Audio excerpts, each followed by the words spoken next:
Nicolas, bonjour. Bonjour Juan et bonjour aux milliers d'auditeurs de la Radio Mondiale et bienvenue à Kigali. Kigali, capitale du Rwanda, d'où vous nous appelez. Vous avez des questions après l'interdiction du concert de l'artiste congolais Werason qui était prévu samedi dernier à Paris.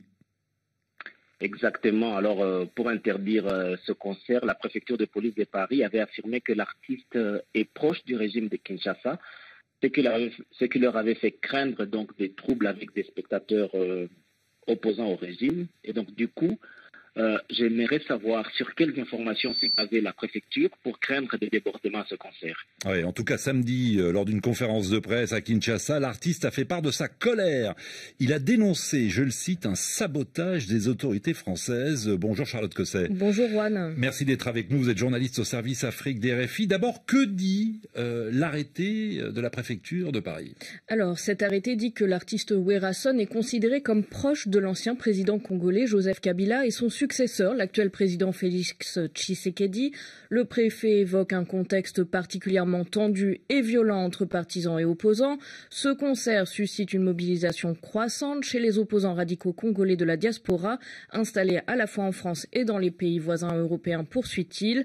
Le préfet s'appuie pour étayer ses craintes sur plusieurs déclarations de manifestation le jour du concert aux abords du Zénith avec, je cite, l'intention d'en découdre avec les spectateurs du concert et, je cite encore, de créer des désordres à l'intérieur et à l'extérieur de cette salle de concert. Oui, puis autre argument sur lequel s'appuie le préfet, le précédent Fally Ipupa. Effectivement, le concert de cette autre star congolaise à Paris le 28 février 2020, je vous le rappelle, avait été émaillé de troubles graves à l'ordre public, souligne le décret.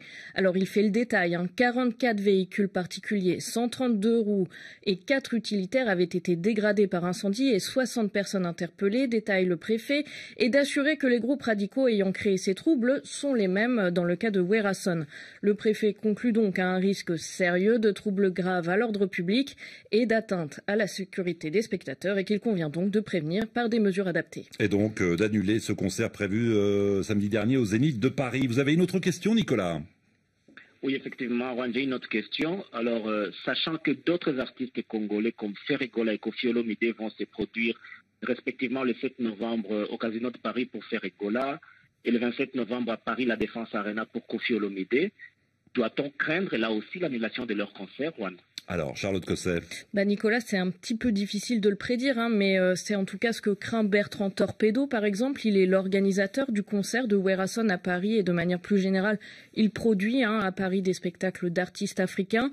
Prévu depuis plus d'un an, par exemple, ce spectacle de Werason a été annulé vraiment à la dernière minute, ce qu'il regrette. Il s'inquiète donc de l'avenir des spectacles d'artistes africains en France. Il regrette que la préfecture n'ait pas sollicité l'équipe d'organisation. On a l'impression que la musique africaine congolaise est bannie du territoire français et qu'à présent on peut annuler tous les artistes, dit-il, sans chercher à savoir si c'est vraiment réel ou pas, si ces menaces sont confirmées. Alors pour lui, il s'agit pour les autorités françaises de s'éviter facilement des possibles difficultés, alors que la préfecture doit gérer presque chaque samedi, on vous le rappelle, les auditeurs, des manifestations à Paris. Une question aussi peut-être d'image, Juan, dans son décret, le préfet insiste sur le fait que les images de troubles en marge du concert de Fally Ipupa avait été largement diffusée et commentée par la presse nationale et étrangère.